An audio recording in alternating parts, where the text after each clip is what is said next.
Ayan, ang ganda, no? Ayan, ito, lalakad tayo dyan. Dito tayo ngayon sa Fort Ilocanja. Ayan, hello guys. Ayan, si Cupido naglalakad.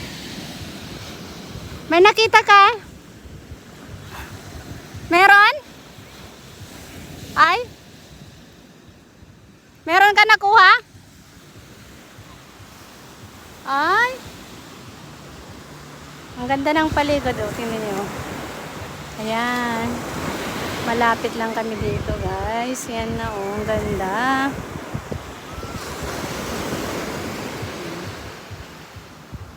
Ayan, oh. So, ang basa. Gandang mag-exercise dito. Lalo ka makita mo yung sunset.